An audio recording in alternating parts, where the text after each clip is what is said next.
Hi, this is Anna Imagination with the Healing Garden, and welcome to Shifting Perspectives. I am a philosopher, psychologist, sociologist of 30 years, if you are new to my channel. And this channel is my journal.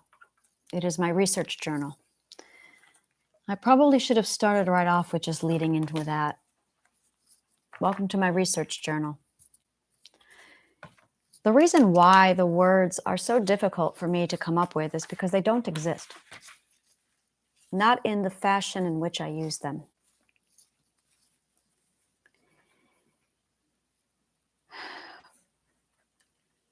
When a person decides to study, there are levels of study and learning that are available to a person.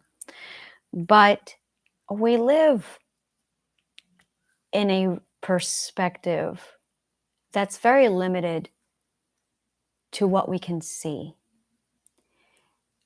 And I'm going to really impress upon everybody watching this that we live in a world that is limited, very limited, by what is visible just in our own perspective.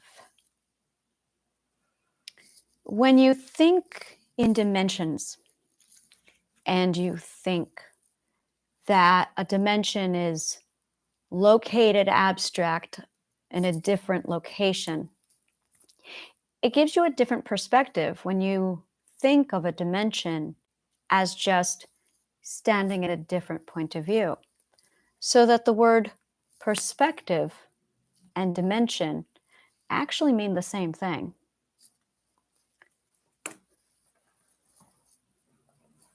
And when you think a point of view, most people think empathy.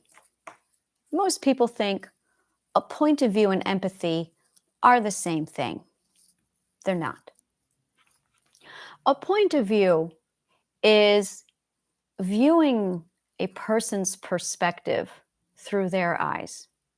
Standing in someone else's shoes or empathizing is putting yourself in their emotional shoes. There are two different points here that we're talking about. One is emotional perspective, and the other is logical perspective. And I just need a minute to spaz. Oh my God, that feels so good. That was a whole lot of logical validation going on up there.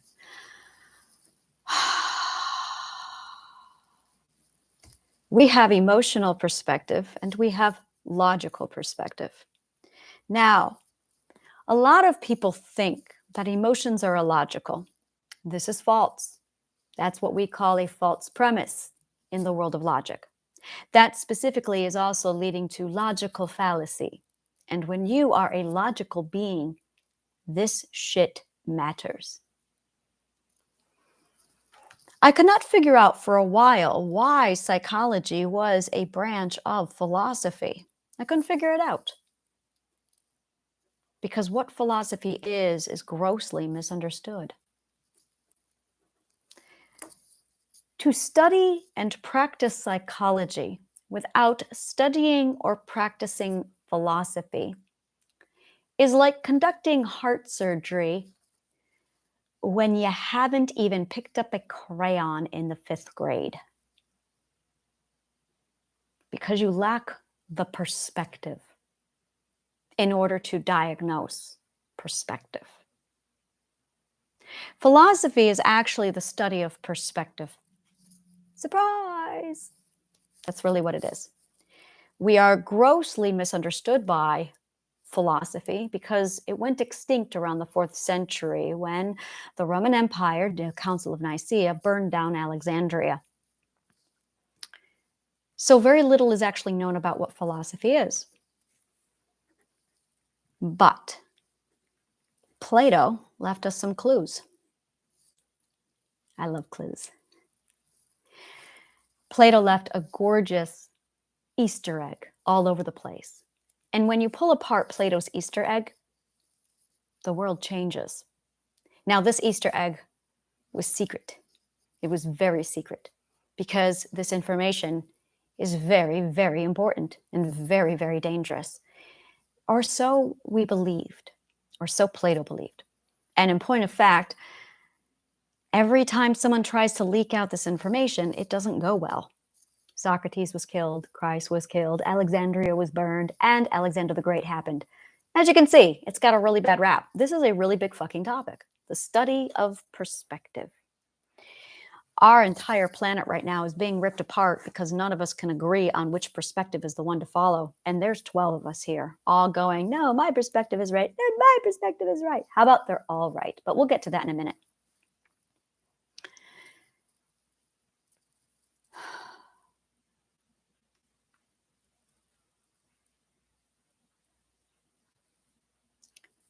I can't figure out the first perspective.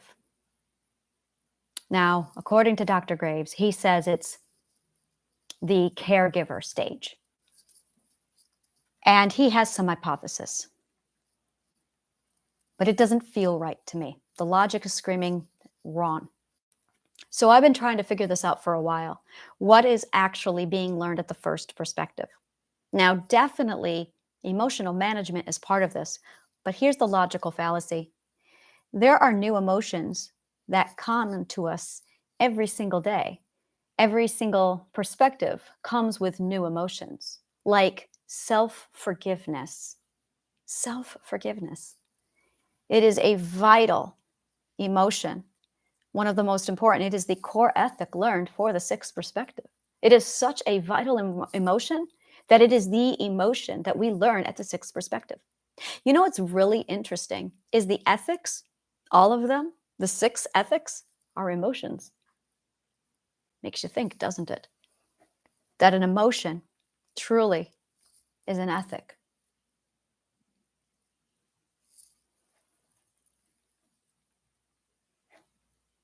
So what we're actually fighting about here are core ethics, core emotions, not perspectives, not which dimension we're going to live in. Misunderstanding is the leading cause to all suffering. Misunderstanding, miscommunication leads to more conflict. In fact, it leads to all conflict. Misunderstanding. We are very inadequate when it comes to communication. That's because a lot of us haven't gotten to the eighth perspective yet. Once the majority of the world hits eighth perspective, we're going to be able to communicate a lot clearer. There were some fallacies that were created along my own research that I created.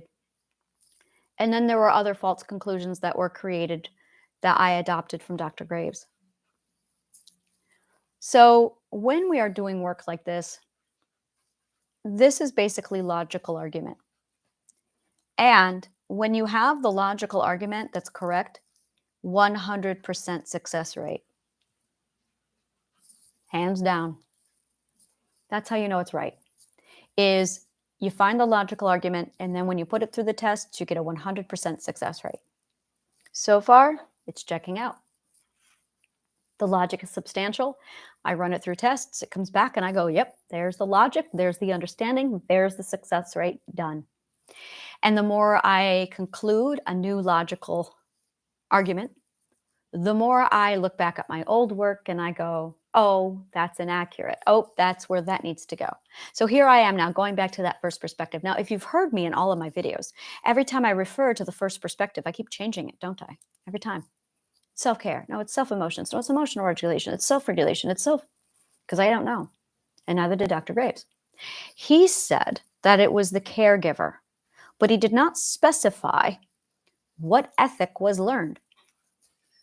In fact, he didn't even get into that part. He just said there are 9+ stages of growth, and we go through them over and over again, but he never made it past the 9th.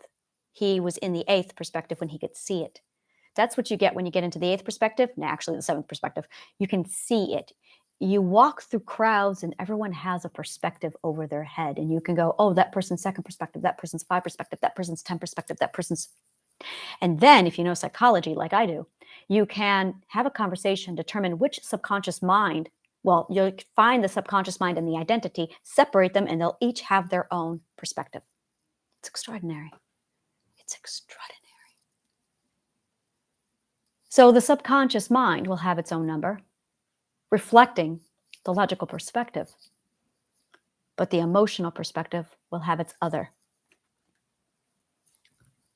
The emotional perspective is your identity, your ethics. The logical perspective will be your abuse, because it's your logic that was abused. Logic abuse. Yes, this is the ultimate problem. We all suffer from logic abuse. Yes, logic abuse is the problem. It's logic abuse.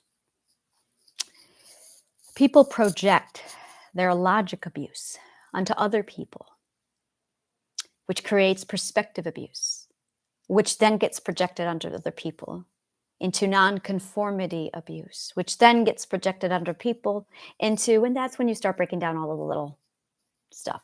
That's when you start breaking down all the mental disorders, and then they break them down even further. And I'm like, why are you going that way? That's exactly what I've been screaming. Why are you going that way? You need to reverse engineer this. Why are you following the trail when you need to be reverse engineering it? So I reverse engineered this shit, which you can't do unless you study philosophy. Philosophy is the reverse engineering of psychology. Drop mic.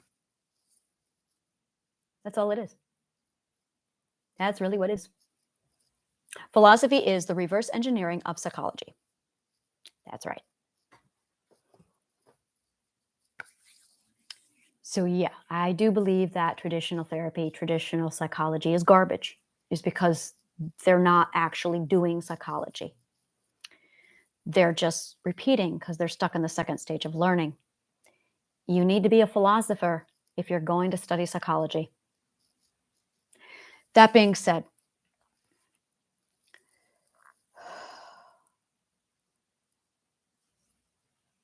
there are consequences to not learning these ethics. There are solid consequences. And that's what I'm working on now, is breaking down the consequences of each. If you don't learn the first ethic, you're going to have a problem with self-loathing, addiction, self-regulation of emotions. Self-regulation of emotions is a big one, and I keep coming back to that one. The thing is, self-regulation of emotions. God, I'm going to be spending like so much research just dissecting the psychology of 1-year-olds. Self-regulation of emotions. And what I need are people who are actually, when I started therapy, self-comfort, that was a big one. Learn how to self-comfort. And I didn't know how to do it. She had to sit there and teach me how to self-comfort. It's something I'm still learning. I'm still going, what the fuck is this self-comfort? I'm supposed to self-comfort. What will make me feel better? And I'll be honest with you, I don't know. People ask me, what do you do for self-care? Well, I do a bunch of stuff. Yes. And it doesn't help. It doesn't help. So I haven't figured it out. Bottom line, this is one I haven't figured it out. I'm told it's self-comfort. Dr. Graves said it was self-comfort. So I've been parroting Dr. Graves. Now I'm saying it. I'm throwing down the gauntlet and I'm saying, no, Dr. Graves, you're wrong, because I've done what you said and it isn't working. I want 100% accuracy or it's the wrong answer. So says logic. So what's the logical conclusion? Let's figure this out. When does it work, Anna? It works when I communicate.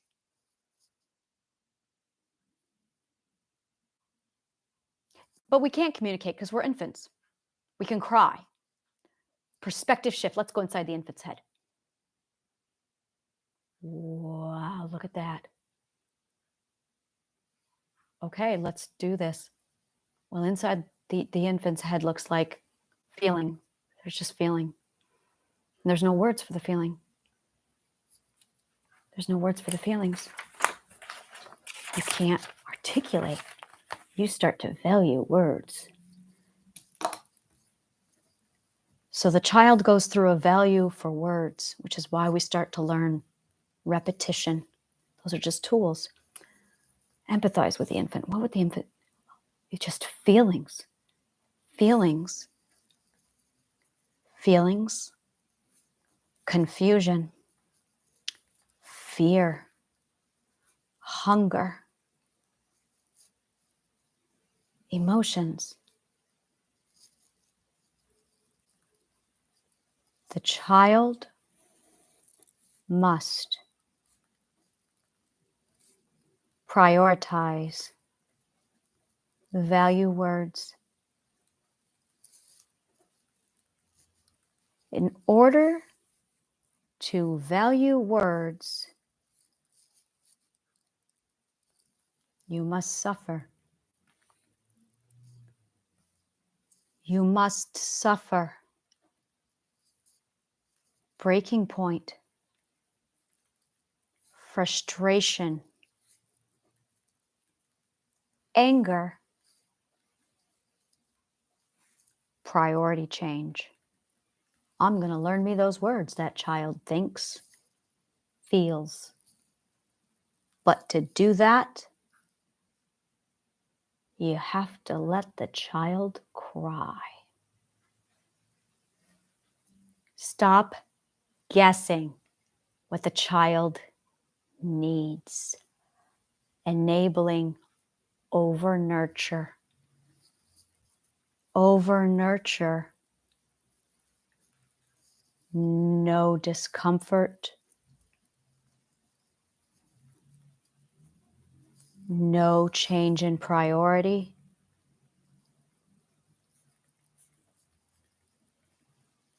No need to talk.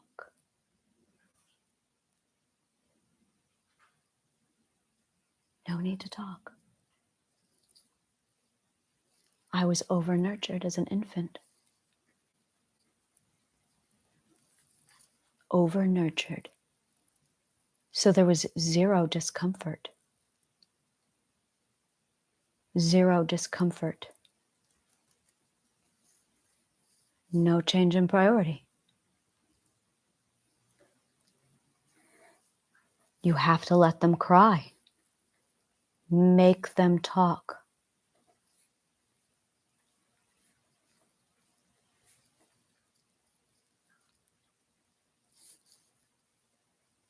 It happens when you have a hypervigilant mother who is overcompensating for significant neglect as a child.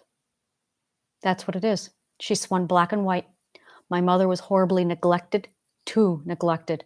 So to overcompensate, she swung the opposite way. We get trauma when we learn a perspective. The perspective learning is traumatic. Oh, believe me, fuck, it is. The perspective learning, the perspective growth is traumatic. It traumatizes us because we don't understand it. Oh my God, you guys need to know. You all need to know. Oh. You don't know. You don't know. You don't know what's going on, but I do. That's why I haven't been, that's the shift that needed to occur. I get it. I know the philosophy. I know the psychology. So every time I have a perspective shift, I'm like, yep, this is a perspective shift. This is what it looks like. Yep, I'm fine. Been doing this my whole fucking life. Like, no problem. You guys don't know. So, son of a bitch. Oh, the perspective shifts have been traumatizing you. And you think you're crazy. Oh, God, you're not crazy. Oh, my God. No, you're not crazy. Perspective shifting is fucking traumatic. It's disorienting. It's confusing. And then you see the world differently. You see things that you shouldn't see. You know things you shouldn't know. And you think you've lost your fucking mind. They're perspective shifts. They're stages of growth. They're supposed to happen. We don't remember the first few. In fact, we don't remember them since we were 4 years old. Oh, we're scared. This makes so much sense. I was talking to my partner, and he finally talked. And It clicked. I went, oh my God, you shifted into the fifth perspective. That's what this is. You just shifted from the fifth into the sixth perspective. And when he got to the sixth perspective, when you shift to the sixth perspective, you see all the damage and pain you cause. So you are flooded with guilt. You get to see just how fucking horrible you were. Most people don't come back from that. Most people turn inward and start to self-hate. A lot of people loathe themselves because they see all of it. There is a massive problem when you hit the sixth perspective. As soon as you prioritize, wow, how do I even begin? You have to clock in a certain number of asshole hours for the fifth perspective. That's how you change. You have to become a fucking asshole. It's the extremes. You have to live as an extreme asshole before you realize how much of a fucking dick you are. And then you go, oh, goddamn, when did I get so bad? Did I really do this? That right there, that priority shift is the moment where you decide, I'm going to be better. And now you are sixth perspective. Only you start counting all of the crimes you made. You start counting all the wrongs you did. And all of that turns inward. Now, Dr. Graves said that you can't learn these out of order, but my partner did. I believe we can. So did I. My partner, even though he hadn't learned the sixth stage, stepped into the seventh. He learned, because he lacked the first ethic, how to prioritize. He never learned self-forgiveness. He never learned self-forgiveness. And he reached the next priority. You're supposed to learn a lesson and you're supposed to change your priority. That is how you shift a perspective. You learn the lesson, you internalize the lesson, and you change your priority. But he changed his priority without learning the lesson. So he never learned self-forgiveness, but he went on to the seventh perspective. And in the seventh perspective, you don't talk. You can't talk. You don't want to. You appreciate silence. That's what it is. You prioritize silence. And then you prioritize communication. Now, when you are in that first perspective and you are uncomfortable, it's the discomfort that teaches you the importance of communication. You change your priority because you value words. Now, words are not the same thing as communication.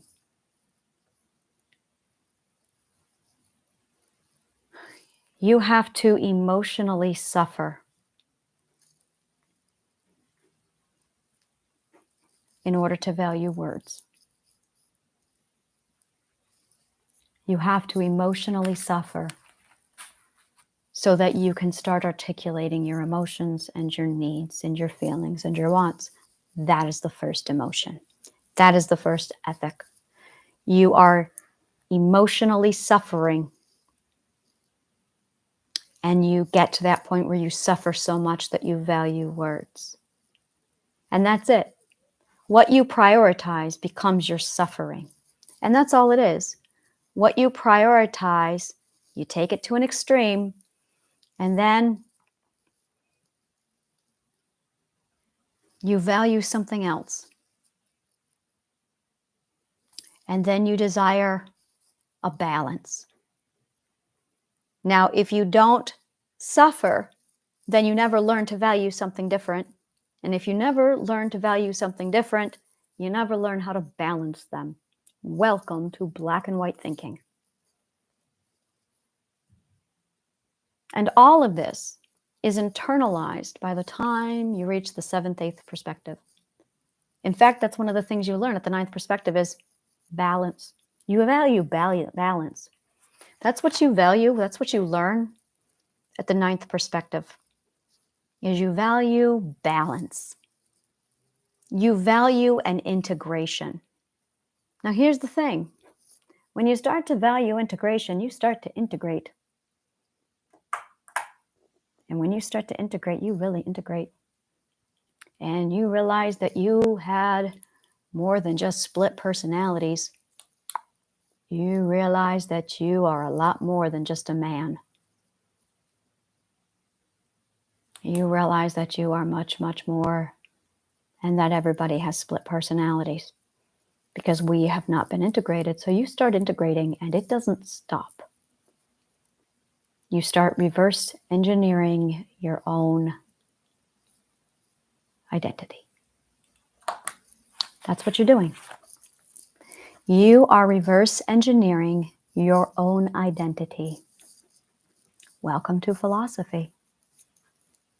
The art of reverse engineering through logic. So you can literally, logically prove anything just through the reverse engineering of it, which is how you practice philosophy. It's pretty cool.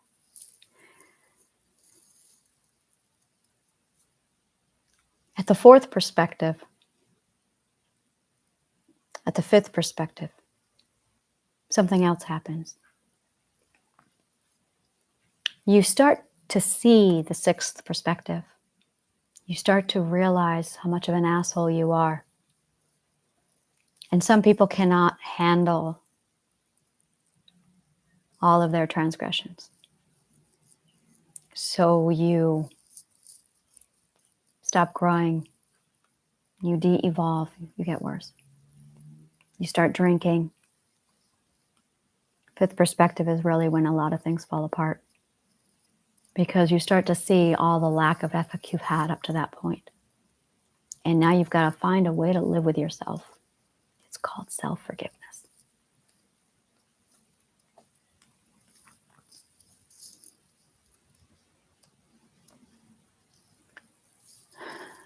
I built the healing garden. That's how I compensated for mine. I couldn't live with my own transgressions, so I built a healing garden to help others. That's really why I built the garden, to make up for my sins. A lot of people are going to do that, where they become healers to compensate for the damage they caused. We're all going to do it. It's all part of it. And that's why and how the world gets better, is we all suddenly say, I was an asshole and I need to feel better about being an asshole. Maybe I should help others instead. Being an asshole swings the opposite. Let's become a healer. See how that works? Balance, middle ground, self-forgiveness. So these are the 12 stages of growth. These are just the first 6. We have a lot of things in our head, toxic beliefs, that prevent us from learning all of them at different stages. And it's these illogical, toxic beliefs that are gumming up the works of our growth. We get a toxic belief in our head, like emotions are illogical. Thank you, Spock. And so we reject emotions. Oh, well, they're illogical. They're illogical. No. Emotions are the metrics to tell us exactly what's wrong. Emotions are the energy and life force of our frequency. Emotions are the thing to dictate what we love and what we're doing in life, and it's kind of the navigation system. Emotions are an energy, and we run on energy. We really need those emotions, and we're not taught to manage them. Because when we were children, we were over-nurtured, and we were never allowed to be left alone with our emotions. So we never valued words. We never prioritized getting away from our emotions or even managing them, because we didn't have to. Emotional management. Occam's razor. Emotional regulation is the first ethic. And the reason why is because it takes a baby to stop crying, to start listening and observing. There it is. They have to throw a tantrum.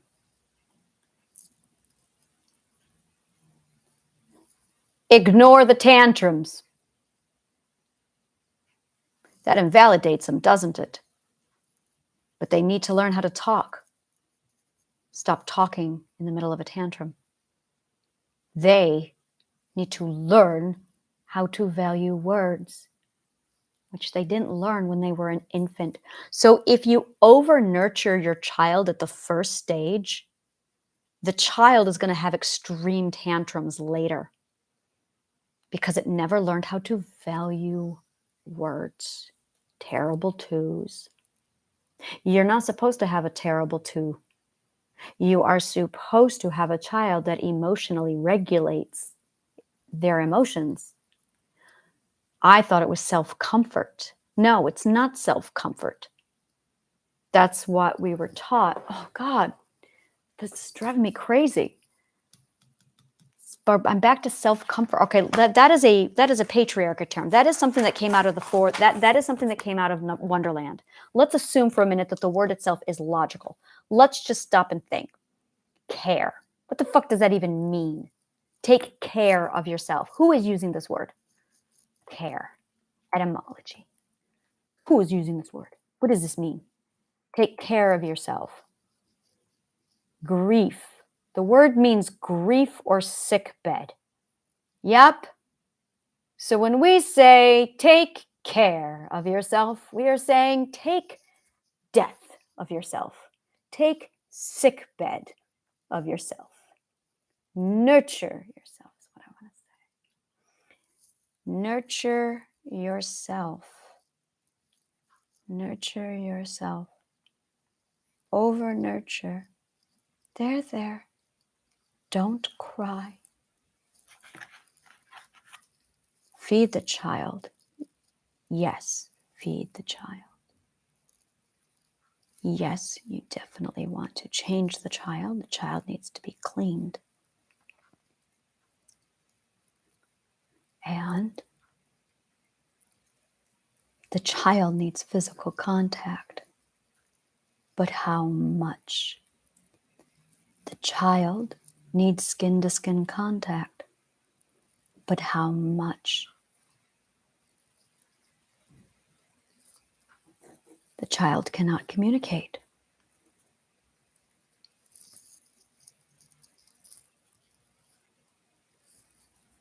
The child overclings,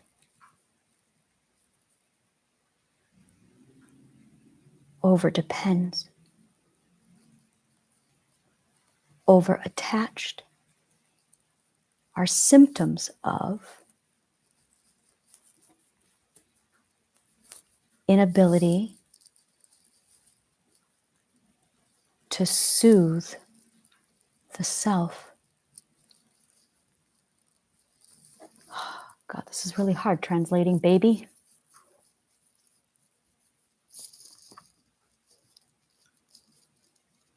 Where is the line drawn is the question. Where is the line drawn between a mother's nurturing, taking care of the child? This is it. This is the question. We don't know where that line is drawn. None of us do. Not one of us fucking know the answer. Let's logicize this out. The child has, oh God, this is it. And this is it. This is that spectrum of neglect on one side and over nurture. Now, let's do it. And then you've got that in between. So the neglect is a surplus of scarcity. And the over nurturer is a surplus of abundance. And you want the balance. And in the balance, I believe, is the ability to self-comfort.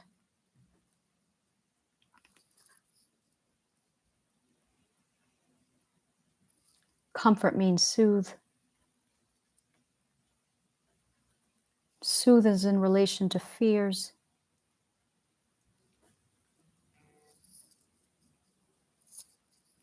Self-comfort to soothe to fears. Comfort the child. Soothe their fears.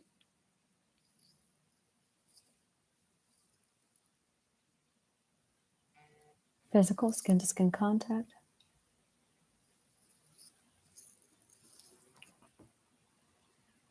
Surplus of abundance. See, the child needs to experience frustration and anger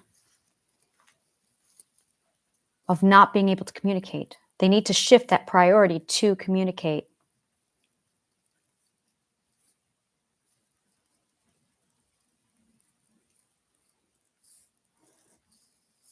So I want to say that the mother can't be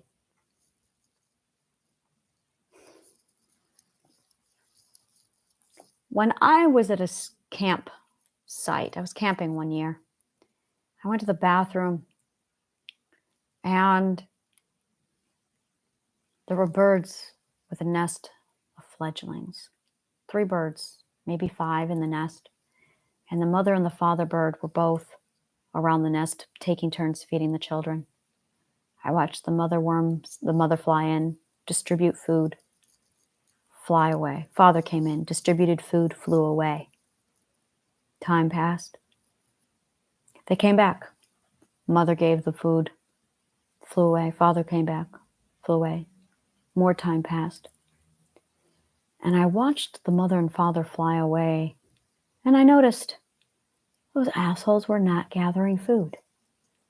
They were watching their children suffer. They were feeding them just enough to keep them alive, not enough to keep them comfortable.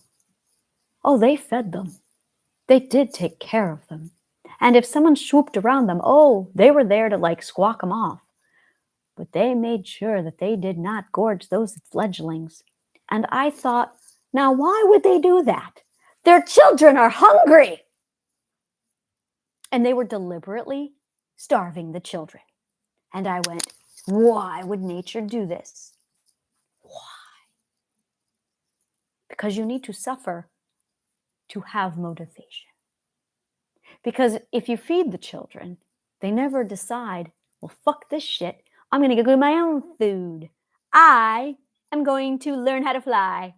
And that's exactly what happened. The fledglings decided, you know what? It's time I go and get my own food. They were not trying to feed the children to keep the children alive. Shift perspectives. They were showing the children, look, I'm flying and I'm eating. If you fly, you can eat too. So when you feed your children, show them where you get the food. Show them how to get the food. Don't just change their diaper. Show them where you're getting the diaper from.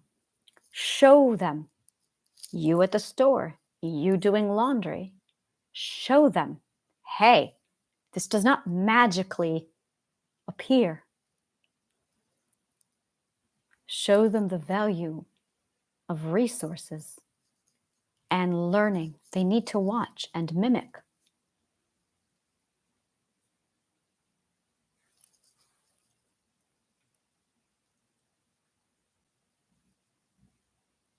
Suffering.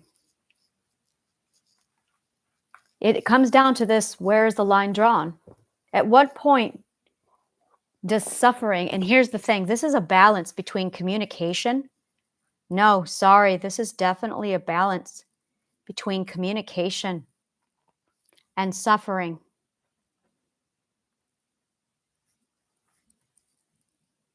You suffer, you communicate. You suffer, you communicate.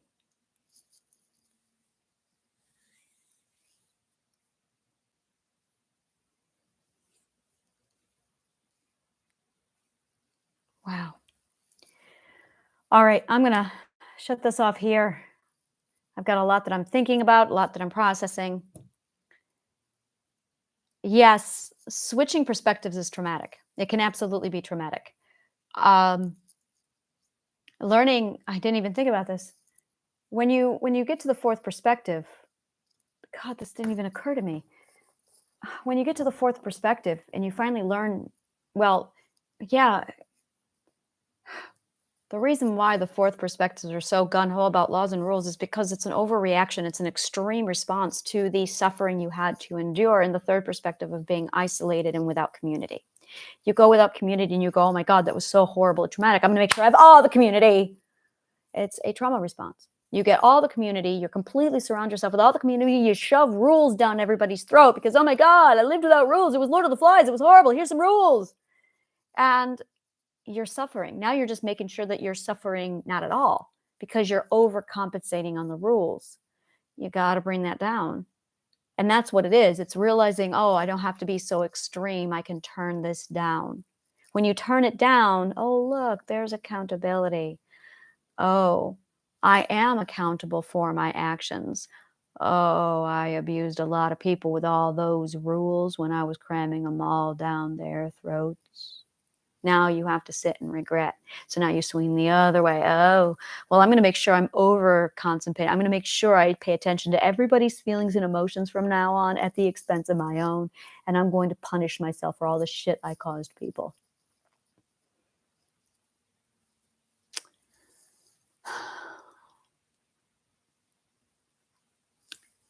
The first, second, and third ethic is about your relationship for the self. The fourth, fifth, and sixth ethic is about your relationship with others. The seventh, eighth, and ninth perspective are about your relationship with the earth.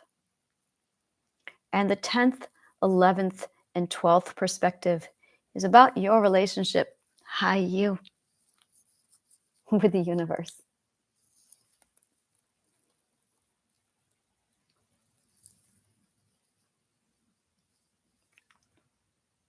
I'm going to say that once more. Your relationship with yourself is all about the first three ethics. And your relationship with others is the fourth, fifth, and sixth ethic. The earth, how you relate to the earth, is seventh, eighth, and ninth perspective, which is why that's when vegetarian kicks in. You start to realize, oh, animals are people too. Welcome to the seventh perspective. And then 10th, 11th, and 12th is your relationship to the universe. That's when you start to see how we all shift and move together.